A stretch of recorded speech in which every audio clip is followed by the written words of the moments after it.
Naqueles dias, Ezequias ficou doente, à beira da morte. O profeta Isaías, filho de Amós, foi visitá-lo e lhe disse: assim diz o Senhor, põe a casa em ordem, porque você vai morrer, você não se recuperará. Ezequias virou o rosto para a parede e orou ao Senhor: lembra-te, Senhor, de como tenho te servido com fidelidade e devoção sincera, e tenho feito o que tu aprovas.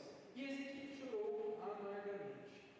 Então a palavra do Senhor veio a Isaías: vá dizer a Ezequias, assim diz o Senhor, o Deus de seu antepassado Davi: ouvi a sua oração, vi as suas lágrimas, e acrescentarei 15 anos à sua vida. Guarde isso, acrescentarei 15 anos à sua vida.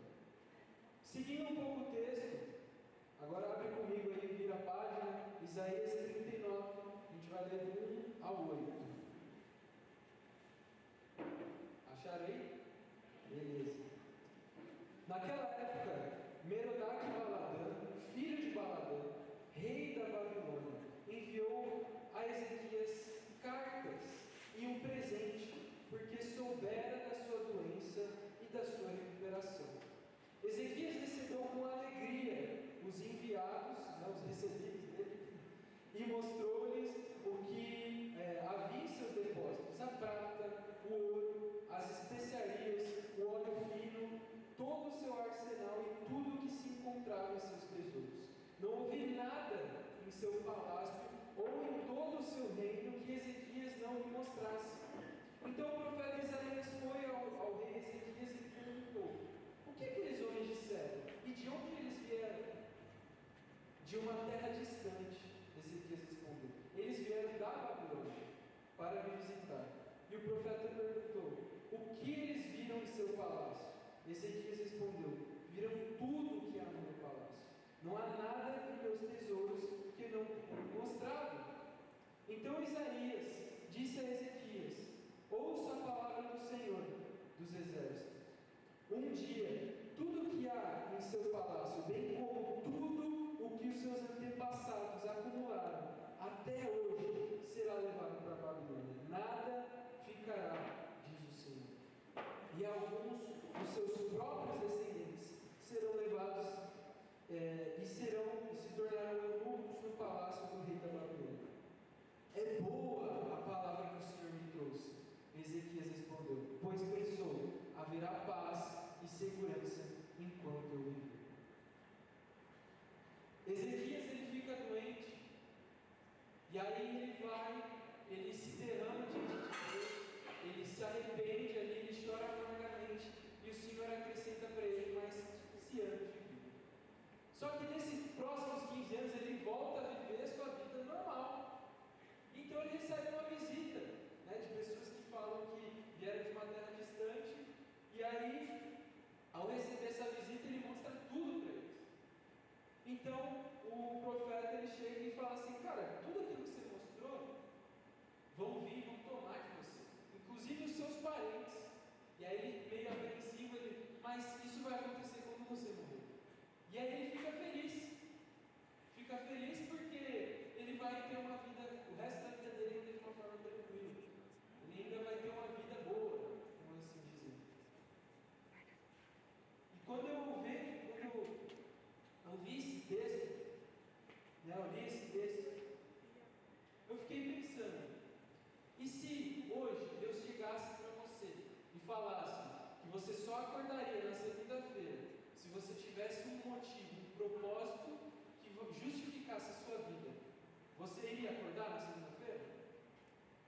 Qual seria o motivo que iria justificar a sua vida? Porque o que eu mais tenho visto nesse tempo são pessoas que o objetivo das vidas delas é crescer, ter um bom emprego, ter uma família, ter filhos, ter uma vida bem sucedida e pronto. E não só fora da igreja, isso dentro da igreja. É errado buscar essas coisas, não. Mas será que a vida que Jesus morreu por nós só se limita a isso? Será que Deus ele entregou o melhor isso que Ezequias estava pensando. Ele estava pensando, pô, eu tenho mais 15 anos de vida. Deus me alertou que depois que eu morrer vai acontecer um rebuliço aqui. Mas enquanto eu estiver vivo, minha vida vai estar de boa. Então, para mim, isso está tudo bem. Só que para a gente entender por que não é só isso que o Senhor nos chamou para viver, a gente precisa entender o valor da nossa vida. A gente precisa entender a importância que a nossa vida tem para Deus. Não que essas coisas que eu citei são insignificantes, mas o que o Senhor tem para nós é algo maior. E para a gente entender o custo da nossa vida, a gente precisa voltar e abrir a nossa Bíblia em Gênesis 22, do 1 ao 18.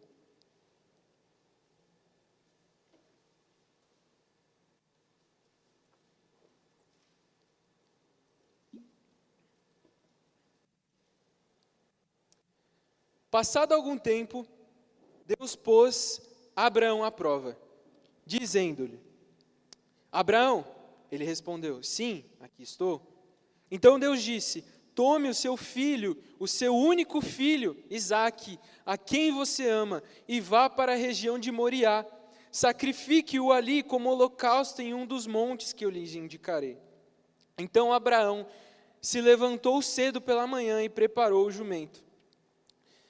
Tomou consigo 2 dos seus servos e Isaque, o seu filho. Depois de cortar a lenha para o holocausto, partiu em direção ao lugar que Deus havia indicado.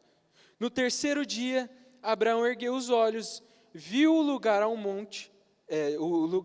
longe, e disse aos seus servos: fiquem aqui com o jumento, enquanto eu e o rapaz vamos até lá.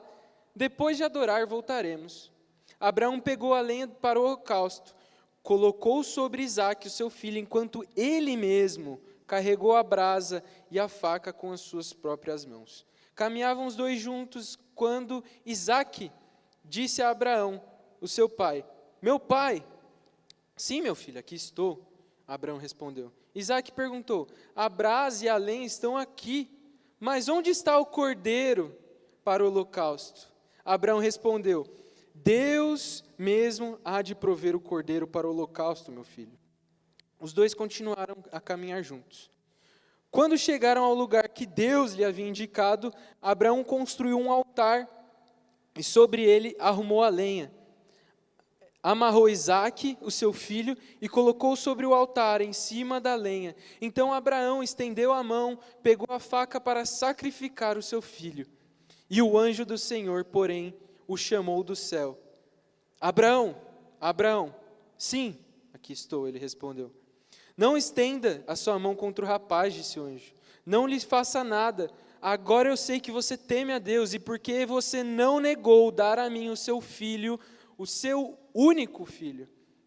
Abraão ergueu os olhos e eis que viu um carneiro preso pelos chifres em um arbusto. E aí foi até lá, tomou o carneiro e sacrificou como holocausto no lugar do seu filho. Abraão chamou aquele lugar de o Senhor proverá. Por isso, até hoje se diz, no monte do Senhor se proverá.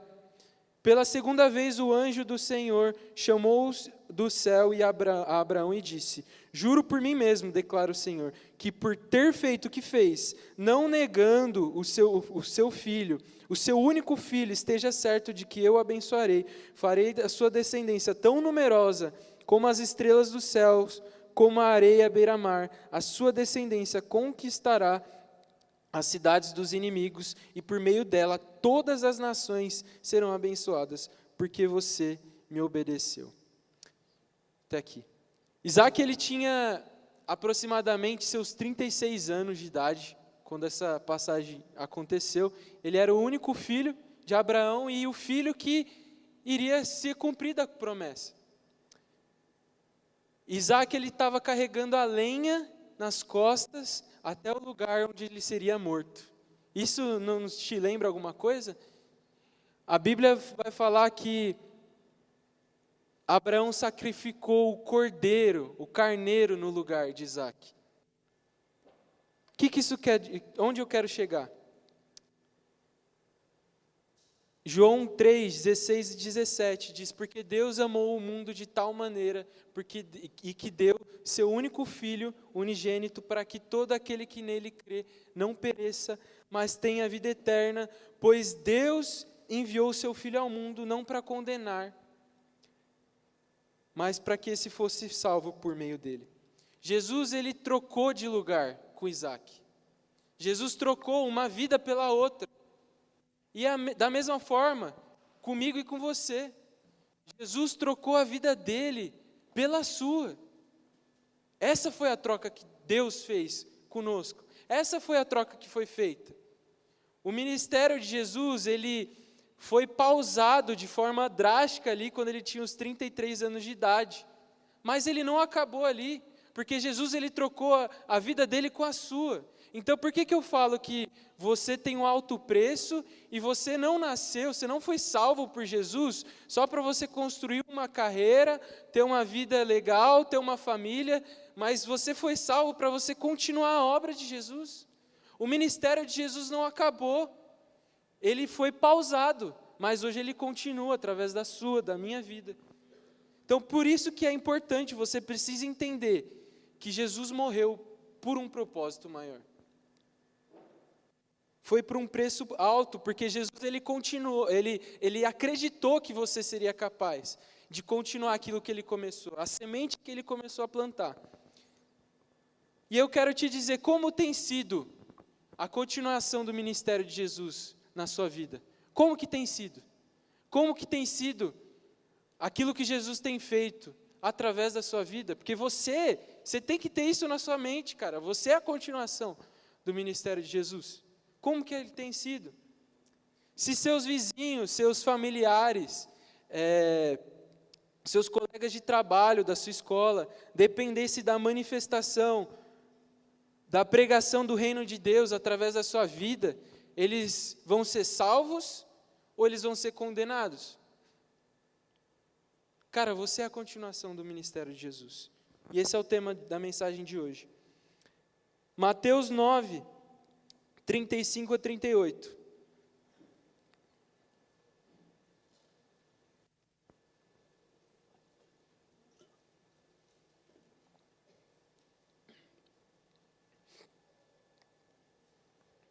Jesus, ele ia passando por todas as cidades e povoados, ensinando nas sinagogas, pregando as boas novas do reino dos céus, curando todas as enfermidades e doenças.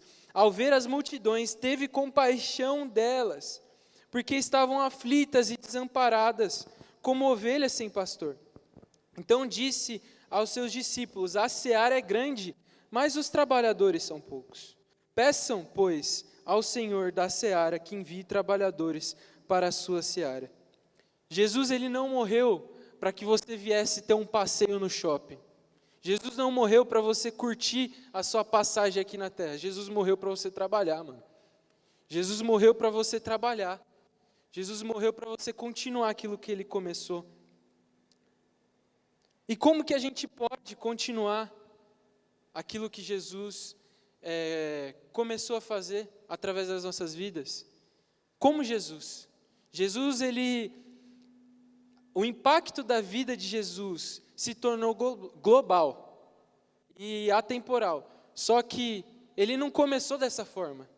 A vida de Jesus e o impacto da vida de Jesus começou no cotidiano dele. Começou na maneira que ele vivia. Começou em como ele estava ali na região dele, na comunidade dele. E é assim que nós devemos seguir, cara. Não adianta a gente pensar, eu tenho que inventar a cura do câncer, preciso ganhar um Nobel da Paz. Cara, não foi assim que Jesus começou.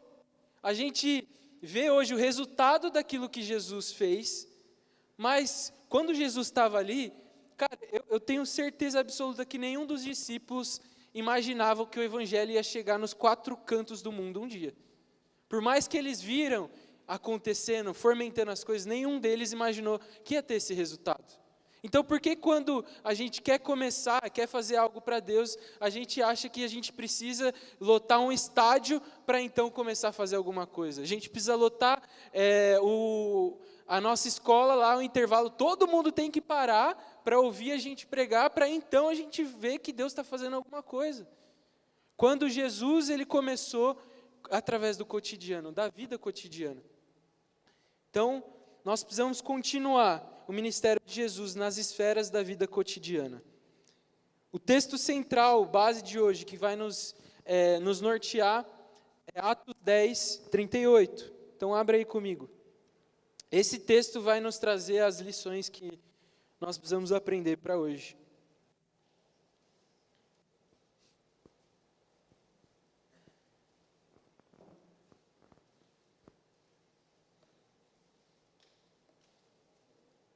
Achou aí? Amém? Então vamos lá. O texto diz: como Deus ungiu a Jesus de Nazaré com o Espírito Santo e com poder, e como ele andou por toda parte, fazendo o bem e curando todos os oprimidos do diabo, porque Deus era com ele. Até aqui.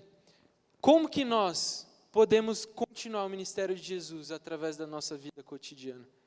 A primeira lição que nós aprendemos com o texto é que nós precisamos ser cheios do Espírito Santo. O texto começa dizendo que como Deus ungiu a Jesus. A unção, ela representa o fluir, o empoderamento do Espírito Santo. E Jesus, ele não foi despreparado para a obra. Jesus, ele foi desesperado por buscar mais de Deus e levar o amor dele para as pessoas. Então, o que mais motivava Jesus a buscar Deus era o seu amor por Deus e pelas pessoas. Por isso, cara, antes da gente conseguir fazer algo de impacto na vida cotidiana das pessoas, nós precisamos nos encher constantemente com o Espírito Santo. Efésios 5, do 18 até o 20. O texto diz: não se embriaguem com vinho, que leva à libertinagem, mas deixem-se encher pelo Espírito, falando entre vocês com salmos, hinos e cânticos espirituais, cantando e louvando de coração ao Senhor, dando graças constantemente a Deus Pai, por todas as coisas, em nome do nosso Senhor Jesus Cristo. Salmos 22, 3 diz: Deus habita em meio aos louvores do seu povo. Você quer ser cheio do Espírito Santo? Cara, separa um tempo no seu dia para você cantar e louvar o Senhor, se adorar o Senhor. Muitas vezes a gente espera 7 dias da semana para a gente separar 40 minutos, 50 minutos para cantar ao Senhor. E aí, durante o resto da semana, a gente canta todo quanto é tipo de música. Ou até mesmo a gente canta música que são músicas referentes a Deus, né, direcionadas a Deus, mas a gente só canta. A gente não adora o Senhor, né? A gente só está cantando para passar o tempo. Cara, faz diferença sim você separar um tempo do seu dia e você cantar ao Senhor. Você louvar o Senhor. O Senhor te chamou para isso. E é dessa forma que você vai se enchendo do Espírito Santo. A adoração, você precisa adorar o Senhor, cara, com a sua vida. Leitura da palavra, você precisa separar um tempo, cara. Gente, Jesus, a Bíblia vai falar diversas e diversas vezes que todos os dias ele separava um tempo antes de começar o dia dele. Ele ia para o monte, se afastava e lia. Se Jesus fazia isso, quem é você para não fazer? Quem é você para não fazer? Você fala assim, pô, eu tenho um dia difícil, não consigo lembrar de falar de Jesus para as pessoas. Cara, você não lê a Bíblia. Você precisa ler, você tem que começar lendo, nem que seja um versículo, um capítulo. O Senhor tem nos chamado a isso. Oração. Cara, ora. Separe um tempo para orar. 1 Tessalonicenses 5,17 fala isso, que nós precisamos orar sem cessar. Nós precisamos interceder pela vida das pessoas. uma das coisas que eu percebi, né, quanto mais a gente ora pelos outros, mais o Espírito Santo vai nos enchendo e vai nos sensibilizando também para a obra dele. Porque a oração, você está dedicando um tempo seu, que você podia estar orando por você, pedindo qualquer coisa, e quando você começa a orar pelos outros ainda, o Senhor vai compartilhando o coração dele com você. No livro de Ezequiel 22-30, ele conta uma história de que um povo que estava bem condenado, assim, tipo, estava indo de mal a pior. E aí a Bíblia fala, enfatiza nesse texto que se tivesse pelo menos uma pessoa que estivesse disposta a construir um muro de novo, né, que ligaria o povo e Deus iria salvar aquele povo. Mas ele não achou ninguém. Então, o que isso quer nos dizer? O que isso quer nos ensinar? Por mais que as pessoas, talvez na sua escola, no seu trabalho, possam estar o mais perdido que for, se tiver uma pessoa disposta a construir esse caminho, cara, Deus vai fazer, Deus pode fazer. Esse tipo de coisa, né, essas doutrinas que nós falamos aqui agora, isso não é novo, você sabe disso. E essas vão ser as rotinas necessárias para nós nos enchermos do Espírito Santo. Sabe por quê? Porque a unção, ela representa, ela simboliza a autorização de Deus para você fazer uma função. Então, quando você é cheio do Espírito Santo, tem uma história, né, que eu já ouvi diversas vezes, que tipo, tinha um cara que ele não tinha nenhum crachá, ele não tinha nenhum distintivo, e ele queria parar o trânsito, ele fazia assim, e os carros não paravam. E aí ele saiu, colocou ali aquele colete de sinalização, colocou o seu distintivo, fez assim, e o trânsito parou, porque ele tinha uma autoridade para fazer aquilo. Quando você é cheio do Espírito Santo, Deus ele dá o aval dele para você fazer aquilo que ele te chamou para fazer. Então, por isso que é importante você estar cheio do Espírito Santo. Segunda lição que nós aprendemos em Atos 10:38, que para nós continuarmos o ministério de Jesus, nós precisamos fazer o bem por onde nós andamos. Tiago 1:27, e eu amo esse texto, que esse texto é muitas vezes um tapa na nossa cara.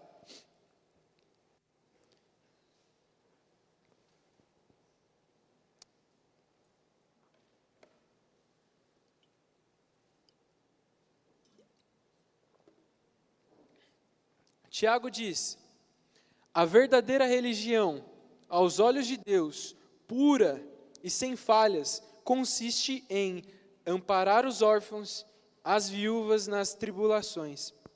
Consiste também em não deixar se influenciar pela corrupção do mundo. Cara, o evangelho consiste em você ajudar os outros. Consiste em você fazer o bem por toda parte. Jesus ele era movido por compaixão. A Bíblia vai falar diversos relatos que Jesus se compadecia pelas pessoas. E a compaixão é você ter o sentimento de paixão acompanhada de uma ação de serviço. Então ela não é só, olha que dó. É você acompanhar essa paixão pela pessoa com um sentimento de serviço. E se você não sabe como continuar o ministério de Jesus, não sabe como falar de Jesus para os seus familiares, para os seus colegas de trabalho, da escola, anota aí que eu vou te dar uma dica. A chave para a pregação do Evangelho é o servir. A chave para a pregação do Evangelho é o servir. Por quê? Para a multidão que tinha fome, Jesus ele multiplicou o pão, e aí depois ele se revelou que ele era o pão da vida. Para a mulher samaritana que estava desprezada, excluída, ele parou. Os discípulos falaram assim, por que Jesus foi falar com essa mulher? Ele parou, e ele notou ela, ele viu ela, ele ouviu ela. Isso foi o serviço de Jesus para aquela mulher. E depois ele se revelou como água da vida. Porque quando você serve uma pessoa, ela presta atenção em você. E aquilo faz você se conectar com essa pessoa. Faz a pessoa parar para te ouvir. Então, você quer falar de Jesus para alguém, cara, sirva ela primeiro. Não chega falando já, não chega, no Hadouken já. Cara, chega e serve essa pessoa. Serve essa pessoa. Sabe por quê? A pessoa pode não querer te ouvir, mas a partir do momento que você serviu ela vai parar para te escutar. Você quer ver uma coisa? A vida do rei Ezequias era tão insignificante que ele pensava só em si.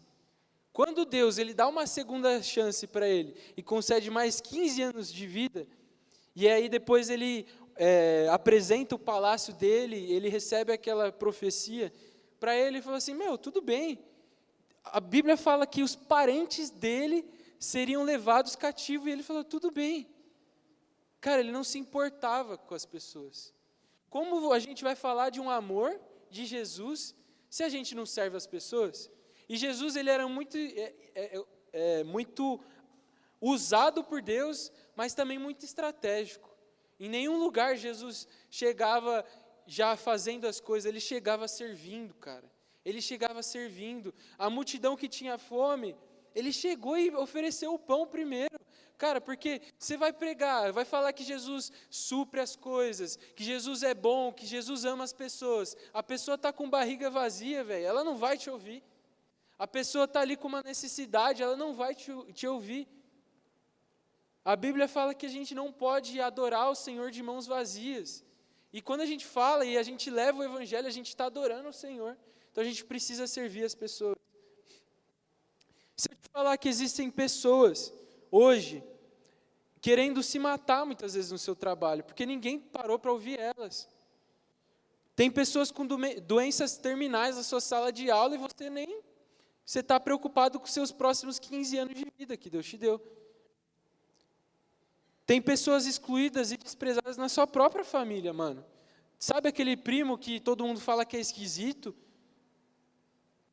Cara, ninguém parou para ouvir ele. Tem vizinhos, muitas vezes, passando fome. Quem que vai servir essas pessoas?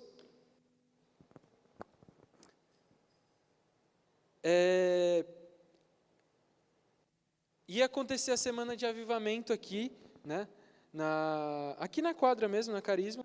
E aí eu, com alguns amigos, eu tinha desafiado a gente, né, eles, e a mim também, a pregar sobre Jesus para pelo menos uma pessoa por dia, durante aqueles 7 dias.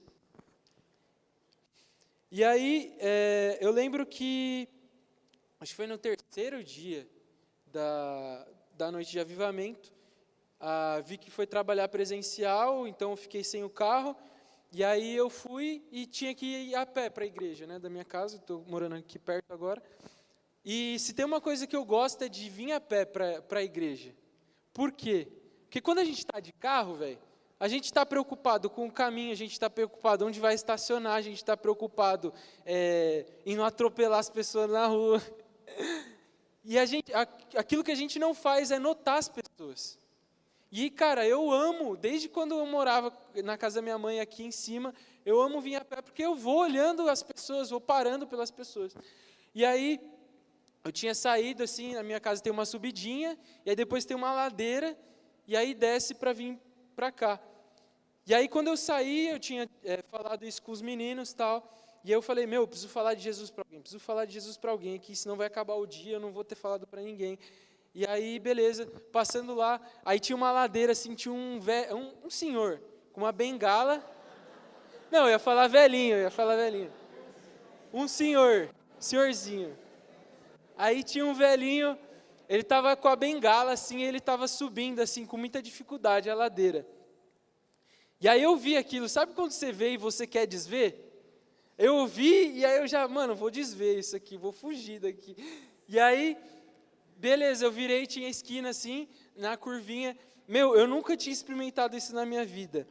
Na hora que eu virei a esquina assim, o Espírito Santo me parou, velho. Eu não conseguia andar, eu não conseguia ir para frente mais. Eu falei, mano, o que eu faço? Eu fiquei 1 minuto e meio, 2 minutos ali. E aí eu falei, velho, vamos voltar então. E aí eu voltei, dei meia volta, chegando já perto do tiozinho lá, ele estava ouvindo um louvor, tipo aquele bem tiozinho mesmo, com o celular aqui, ouvindo louvor alto. Aí eu cheguei perto dele, cara, eu não cheguei falando assim, o que você tem, vamos orar, tal, não. Eu cheguei e falei assim, me apresentei, perguntei o nome dele, e eu perguntei se ele precisava de ajuda para subir. Eu perguntei se ele precisava de ajuda, onde ele estava indo. Eu ofereci ajuda, porque o que adianta eu chegar e falar do evangelho, eu chegar e orar por ele e não oferecer ajuda para ele? O que adianta? Cara, isso não é o evangelho. E aí eu parei, ofereci ajuda, aí eu fui conversando com ele, eu perguntei o que ele tinha, ele falou que já era bem idoso e já estava perdendo as forças e tal. E aí eu fui e orei por ele, beleza, ajudei ele e fui para o culto. Moral da história, a chave da pregação do evangelho é o serviço.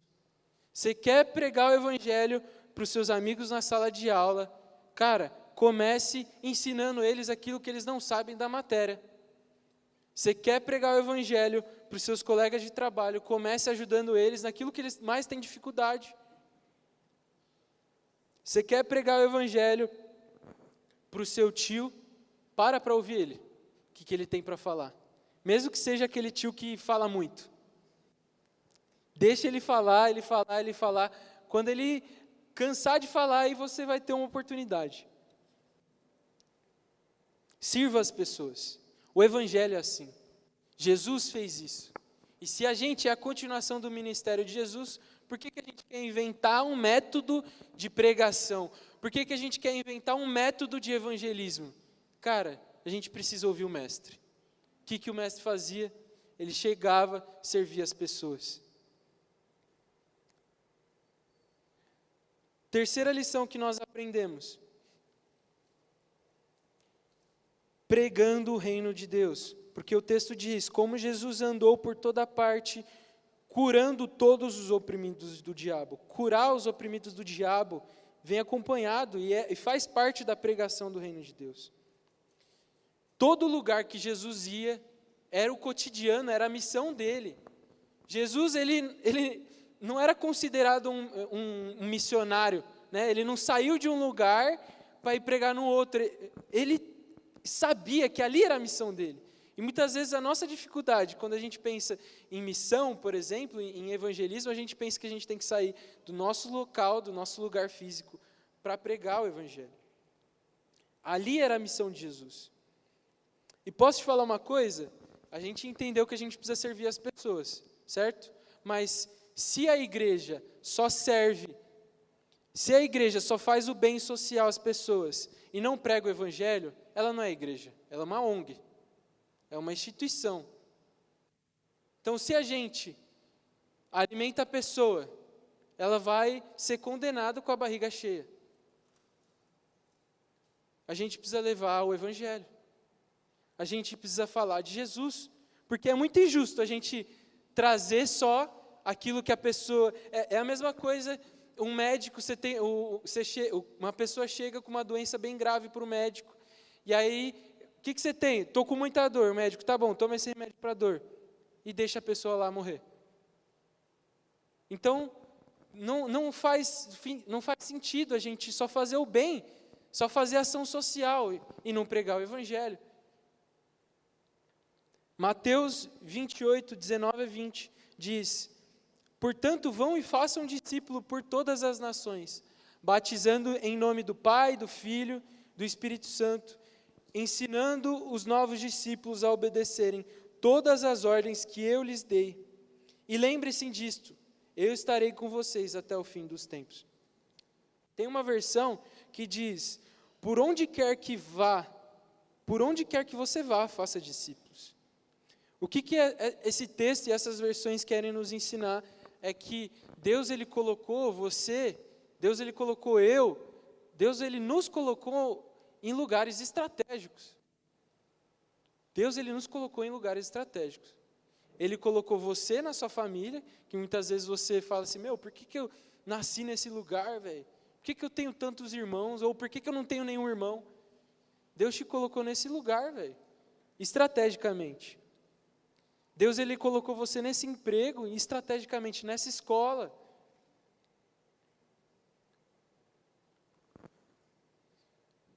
A continuação do ministério de Jesus é na vida cotidiana. Porque se não for assim, quem que vai continuar o ministério de Jesus naquele lugar? Quem que vai continuar o ministério de Jesus? Você acha mesmo que Jesus, ele ia conseguir vir aqui e ir na sua escola lá, presencialmente? Mano, Ele colocou você lá, velho. Ele colocou você na sua família, Ele colocou você na sua casa. Por isso que Deus, Ele colocou você lá, estrategicamente, porque Ele sabe que você é a continuação do ministério dEle. Você é o agente do reino naquele lugar. E se eu te falar que, eu estava pensando nisso, cara, isso é meio doido de pensar. E se eu te falar que muitos das pessoas que passam no seu dia a dia, talvez o mais próximo que eles vão chegar de uma igreja, do corpo de Cristo e de Jesus durante toda a vida dela, possa ser quando você estiver tendo contato com ela, cara. Já parou para pensar nisso? Cara, imagina uma pessoa que ela nunca vai ter a oportunidade de conhecer a Jesus, de vir numa igreja, de conhecer o corpo. E a única oportunidade dela, o mais próximo, é estar com você no dia a dia, cara. O que você vai apresentar? O que você vai levar de Jesus para essa pessoa? Que reino de Deus você vai apresentar para ela? Talvez os seus amigos da escola, tudo que a mãe deles tem orado e pedido é para que Deus coloque alguém na vida deles. Porque a mãe deles, eles não estão mais ouvindo. E tudo que eles oram, tudo que elas oram, é para que Deus envie uma pessoa. E talvez você seja essa pessoa.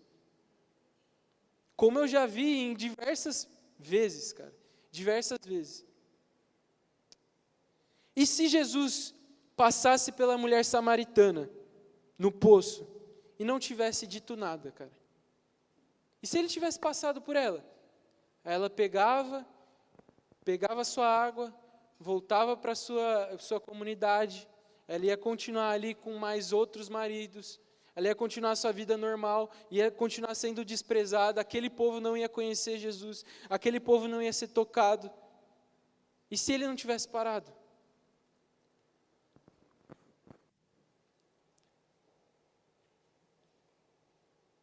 Hoje, no meu trabalho, o que eu mais penso, né, e fico pensando e orando, é pedindo para que Deus me dê sabedoria para encaixar Jesus em tudo aquilo que eu puder ali. E não só no meu trabalho, mas em todas as áreas da minha vida.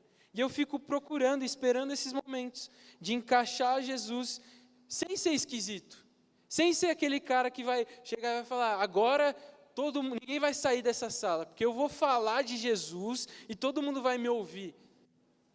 Cara, Jesus não era assim.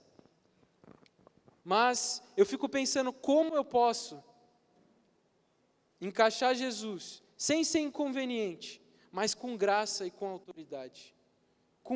A Bíblia fala, cara, esse texto é impressionante, fala que as palavras de Estevão, cheio do Espírito Santo, eram irresistíveis. Irresistíveis. Sabe o que é irresistível? É a maneira com que o Espírito Santo falou com você pela primeira vez, e você entregou sua vida para Jesus. Isso é ser irresistível. Deus, Ele quer te usar de tal forma que as suas palavras sejam irresistíveis, onde você estiver. E eu me lembro que nessa de ficar procurando a oportunidade de falar um contexto para poder falar de Jesus, eu estava no meu trabalho e a gente tem sempre reuniões semanais com a minha chefe, a antiga chefe, né, no caso agora mudou, mas eu tinha reunião com ela e era reunião de desempenho. Então, tipo, o que eu fiz na semana, o que foi bom, o que pode melhorar. E aí, era na segunda-feira, e aí ela começou a falar, e aí, tal, como você está? Como foi o final de semana? Para a sorte dela, naquele final de semana, eu tinha carregado quase 20 toneladas para 2 carretas do sertão. E aí eu cheguei e falei para ela, então, velho, estou meio cansado. tô meio cansado porque eu estava carregando muita caixa. Ela, por quê? Não, então, é porque minha igreja, ela tem uma ação lá no sertão. Ela, como que é? Aí eu fui falando, então, a gente vai todo ano lá, a gente leva alimento, leva doação. E aí eu fui entrando e comecei a falar, né? Comecei a falar. Ela falou, nossa, que legal, tal, estou me interessando. E aí, naquele momento, cara, eu comecei a falar sobre as histórias do sertão. Cara, eu comecei a falar sobre aquilo que eu vivi naquele lugar. E eu comecei a contar para ela a história da Dona Maria. Vocês lembram? Eu já contei isso aqui para vocês? Vocês lembram? Não? Quer que eu fale de novo ou não? Tá bom. Então, parêntese, eu vou contar exatamente como eu falei para ela, beleza? Ixi, o horário.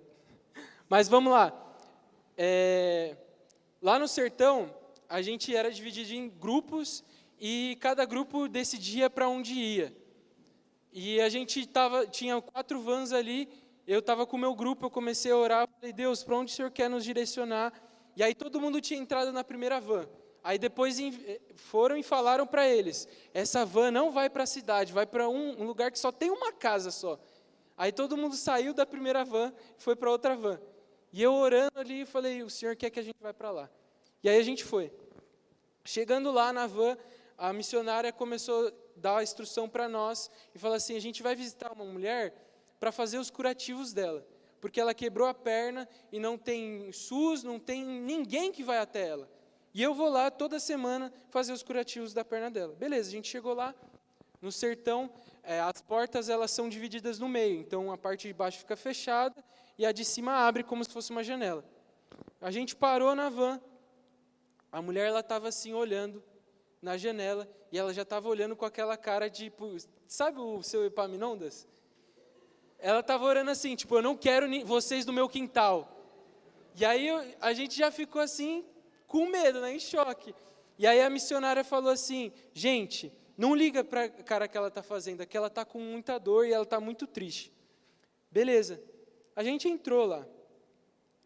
Primeira coisa que eu me deparei, a casa ela era cheia de gaiolas com vários passarinhos e nenhum deles cantava.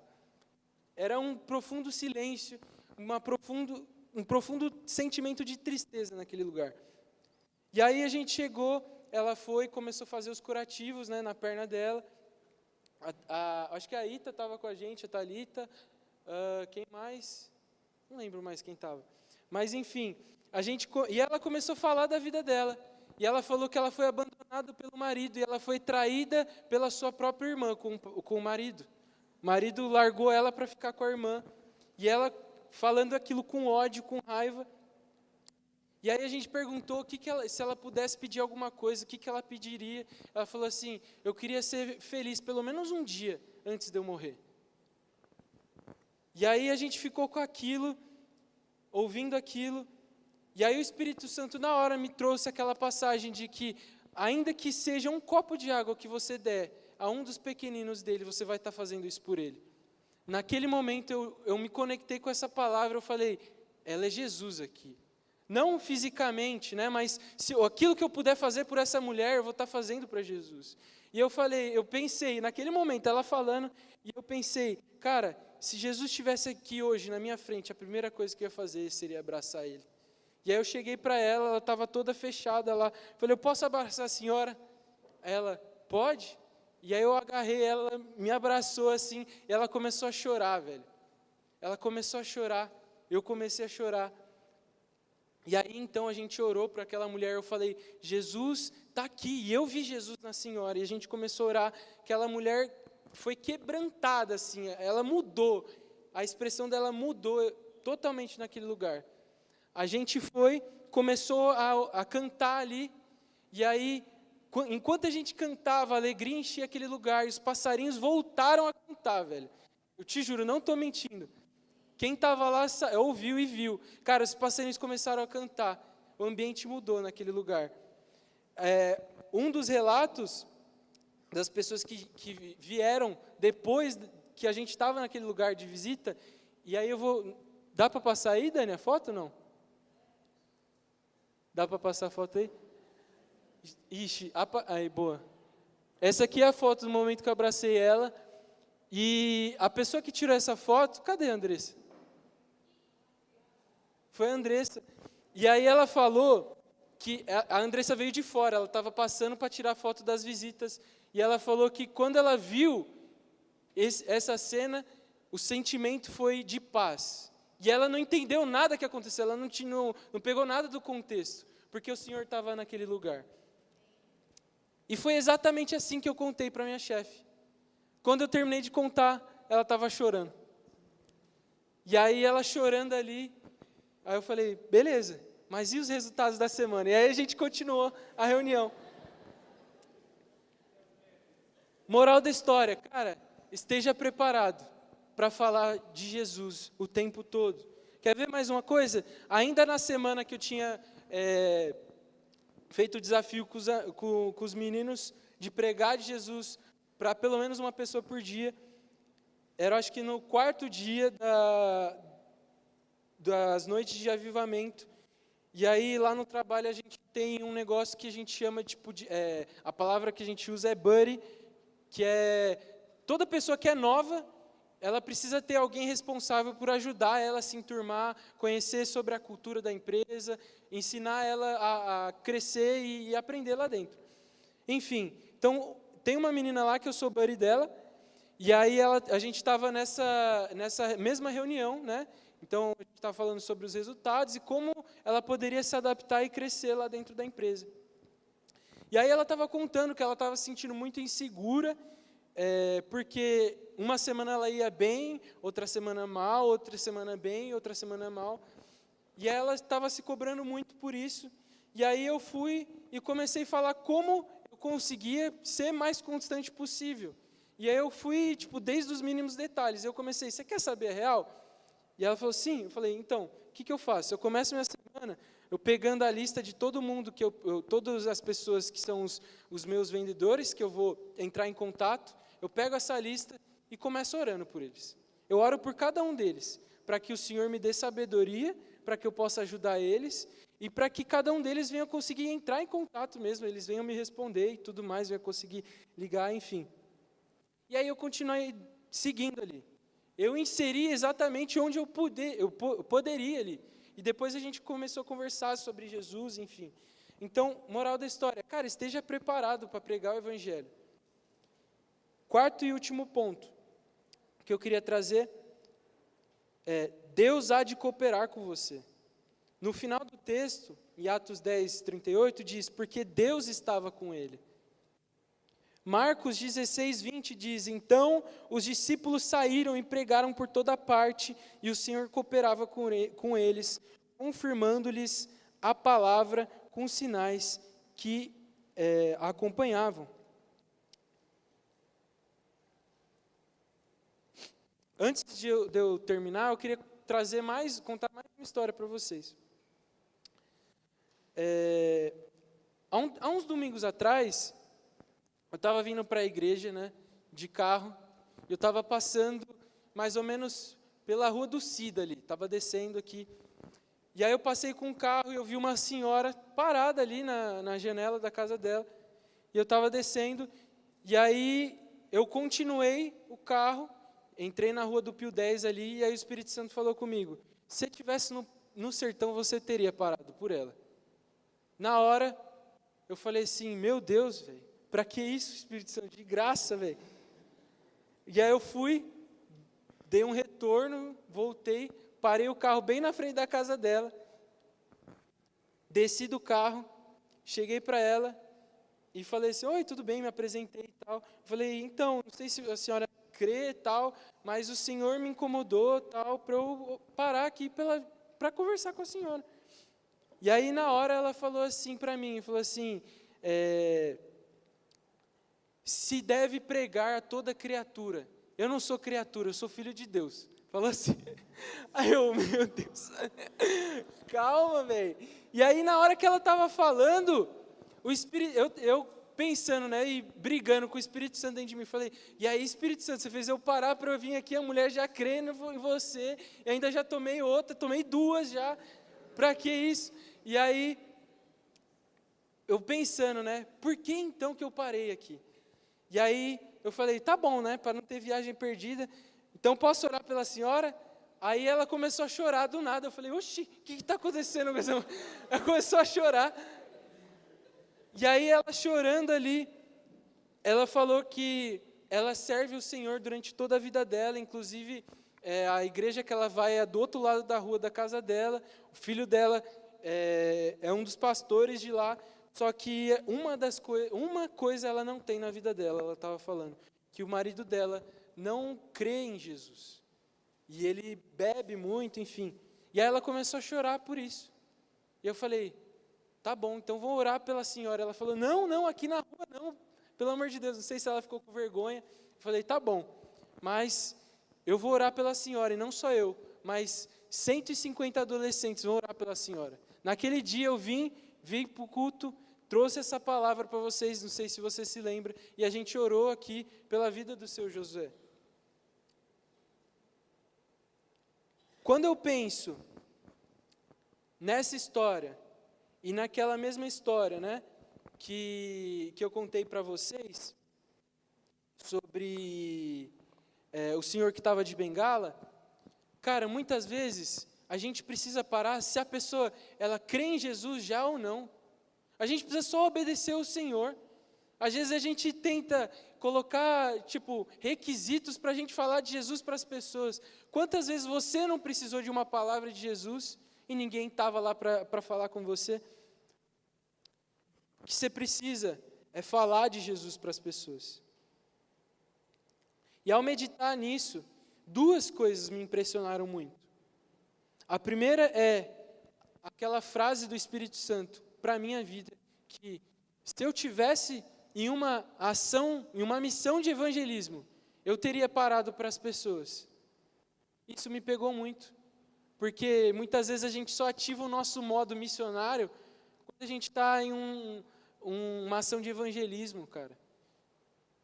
A ação de evangelismo ela é muito boa, ela é necessária, mas ela não deveria ser necessária. A ação de evangelismo não deveria ser necessária se todo mundo pregasse o evangelho todos os dias. A segunda coisa que me pegou foi a fala da Dona Maria, que ela falou que o evangelho precisa ser pregado a toda criatura. E eu fiquei me perguntando, depois nesse dia, né, faz quase um ano, e eu fiquei me perguntando qual era a última vez que eu tinha parado para orar ou para falar de Jesus para alguém na rua. E aquilo me mudou de novo. Aquilo mexeu comigo de novo. O evangelho precisa ser pregado a toda criatura, cara. Então, por isso eu queria desafiar você hoje. Cara, fala de Jesus. Separa a sua semana e fala assim, cara, essa semana eu preciso pelo menos levar 3 para Jesus. Eu preciso falar de Jesus para 3 pessoas. A igreja de Jesus é o corpo vivo de Cristo, que repete o ministério de Jesus nessa geração. Colossenses 1, 27 a 29 diz: a este Deus quis fazer conhecido a gloriosa riqueza desse mistério entre os gentios, que é Cristo em vocês, a esperança da glória. Nós o proclamamos, advertindo e ensinando cada um com toda a sabedoria, para que apresentemo-nos todo homem perfeito em Cristo.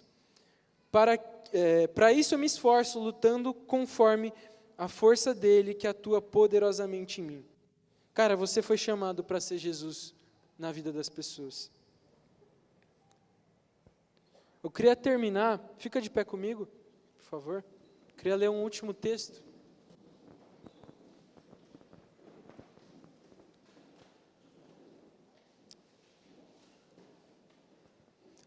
Atos 2, 42 a 47, diz, nesse texto, o autor Lucas, ele está relatando a vida da igreja. A vida da igreja que andou o mais próximo de Jesus, físico, né? Que já existiu. E ele estava relatando ali como era a vida da igreja. Cara, isso, se você puder, durante a sua semana, para estudar Atos 2, cara. O texto diz: eles se dedicavam ao ensino dos apóstolos e à comunhão, ao partir do pão e às orações. Todos estavam cheios de temor e muitas maravilhas e sinais eram feitos pelos apóstolos. Todos os que criam mantinham-se unidos e tinham tudo em comum. Vendendo as suas propriedades e bens, distribuíam a cada um conforme a sua necessidade. Cara, eles estavam servindo, eles estavam cheios do Espírito Santo, né, que a gente falou. Todos os dias continuavam a se reunir no pátio, eles estavam pregando, evangelizando. Partiam pão em suas casas e juntos participavam das refeições com alegria e sinceridade de coração, louvando a Deus e tendo a simpatia de todo o povo. E o Senhor acrescentava todos os dias os que iam sendo salvos. E aqui Deus estava cooperando com eles. Uma das partes que eu mais gosto desse texto diz: e tendo a simpatia de todo o povo. Cara, não vai ser esquisito você falar de Jesus para as pessoas, você pregar o evangelho. O que vai acontecer, sabe o resultado final? Você vai ter a simpatia de todo o povo. Você vai ter a simpatia.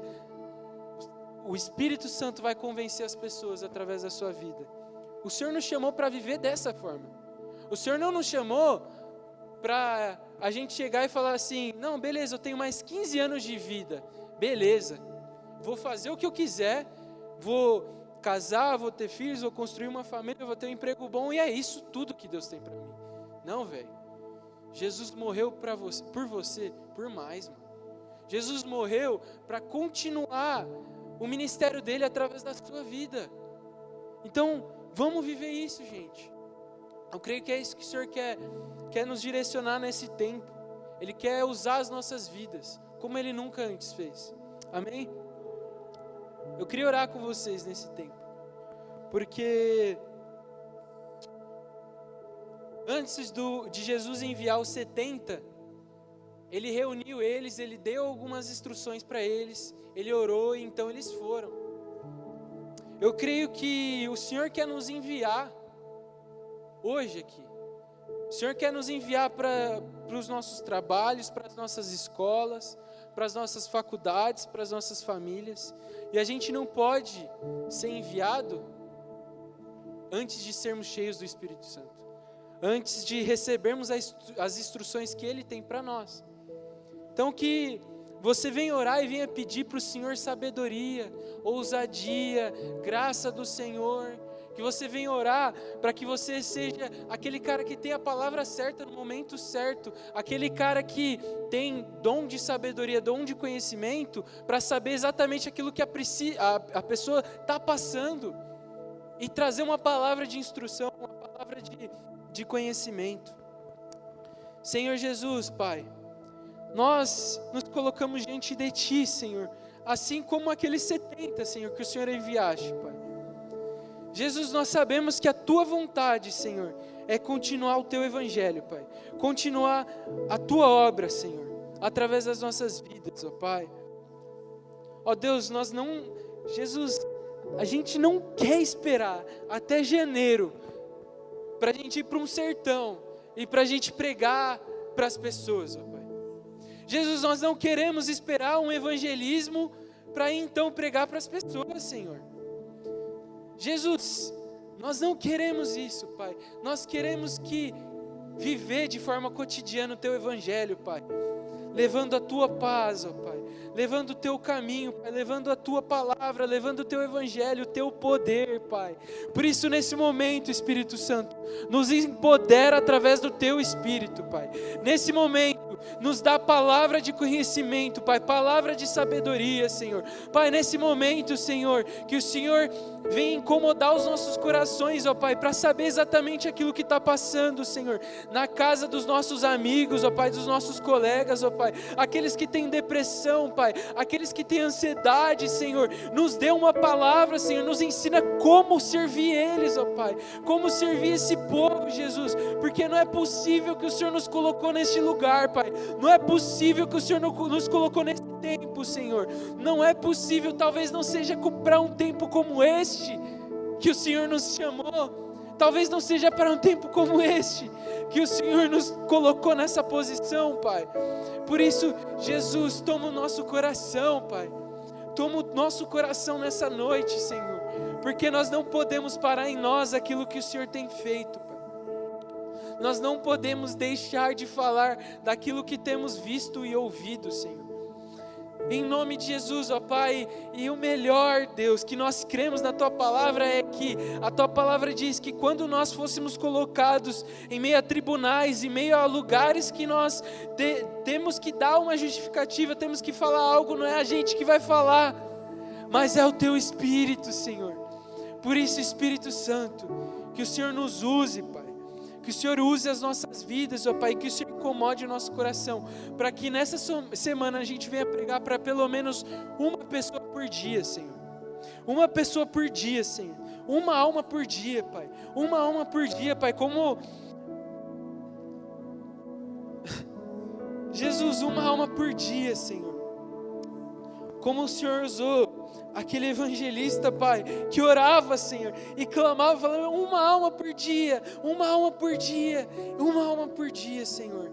Em nome de Jesus é aquilo que nós oramos, Senhor. Que o Senhor incomode os nossos corações, ó Pai. Que o Senhor quebrante os nossos corações, ó Deus. Para esse tempo, Pai.